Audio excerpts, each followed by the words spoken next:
What does too much force look like when the tool is a police canine? Here's one way: a trained canine bites a woman's arm and doesn't let go, not for 5 seconds, not for 15, but for 57 seconds. And for 35 of those seconds, she's already on the ground, prone on the pavement, with a deputy controlling her right arm while another is putting handcuffs on. Yet the dog is still locked on to her left forearm. Today we're unpacking a case involving an impaired woman in the driver's seat, a canine used to extract her, and why, under the U.S. Supreme Court's Graham versus Connor reasonableness standard, this kind of prolonged bite can cross the line into unreasonable force. Hi, I'm Dr. Roy Taylor. This is Internal Affairs, where we talk about what the camera shows, what training requires, and what constitutional policing actually looks like on the street. This episode is for training and educational discussion. I'm not giving legal advice. I'm analyzing police practices, force decision making, and reasonableness principles as they're taught nationwide,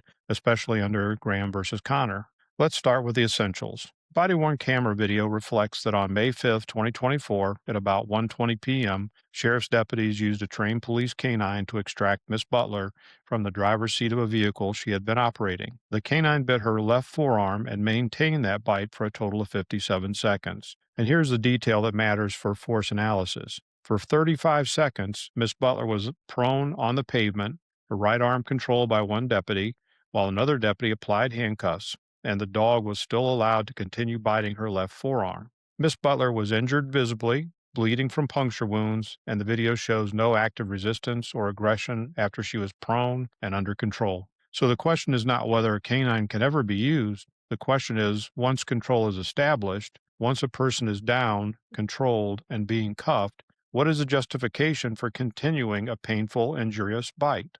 That's where Graham comes in. If you take nothing else from today, take this. The U.S. Supreme Court case, Graham versus Connor, tells us that force during a seizure is judged by objective reasonableness, not what an officer felt later, not what we can rationalize after the fact, but what a reasonable officer would do given the facts and circumstances at that moment. Graham boils the analysis down to practical factors officers already understand: the severity of the crime, the immediate threat to officers or others, and active resistance or attempt to evade by flight. That's the backbone, and the key word is immediate. Now, canine force is not hands-on escort. A bite is intentionally painful and can cause serious injuries. Many agencies categorize a bite and hold as significant force. The International Association of Chiefs of Police, IACP, model guidance is summarized as: canine apprehension is a significant use of force that must be objectively reasonable under Graham v. Connor. So in a canine deployment, the Graham factors aren't optional. They're the measuring stick. So let's apply them. Severity of the crime. We're told underlying situation involved an impaired driver who failed to comply with commands. Impaired driving can be serious, no question. But from a force standpoint, ask yourself, is this a felony? Is there a weapon? Is there a credible threat or serious harm right now? In many departments, canine apprehension is generally aimed at violent crimes, high-risk fugitives, armed suspects, or situations which active physical resistance is involved. That's consistent with how the analysis section describes typical police practices. Canine apprehension is generally reserved for situations involving violent offenses, immediate threats, or active physical resistance. So on severity alone, we're already in a zone where officers must be very careful about escalation. Immediate threat. What's the threat assessment? This is where good policing lives. The description says the driver's door was open, and Miss Butler extended her arm outside the vehicle, most likely to let the dog smell her, with no aggressive moves or threats. This matters. An immediate threat might be reaching for a weapon, trying to restart the car, attempting to ram officers, assaulting deputies, grabbing a weapon, or actively fighting. But what's described here is the opposite: open door, arm out, no threats. Active resistance or flight, non-compliance, refusing commands, can justify some force options, but non-compliance is not automatically active resistance, and it certainly doesn't automatically justify a prolonged canine bite. Most importantly, even if you argue that the initial bite was to gain control, the video is described as showing no active resistance or aggression once she was prone and under control, and the bite continued anyway for 35 seconds while she's in that prone position and being handcuffed. Under Graham, that's where reasonableness breaks down. when the justification for force evaporates,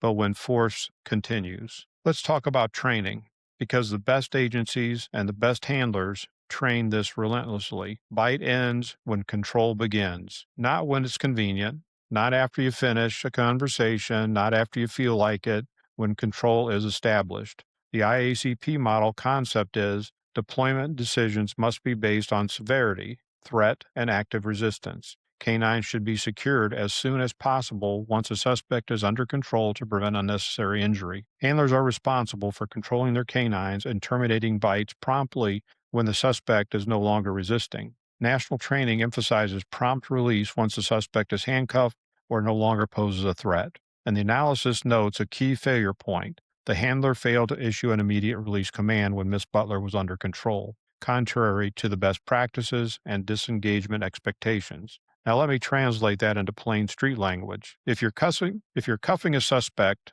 and your dog is still chewing on their arm, you are creating injury after the fight is already over. That's not gaining control. That's punishment or negligence or a training failure. Pick one, but it's not reasonable force. In use of force review, duration is everything. A 1 second baton tap is different than a 20-second beating. A 5 second taser cycle is different than repeated cycles on a controlled subject. And a brief canine contact is different than a sustained bite.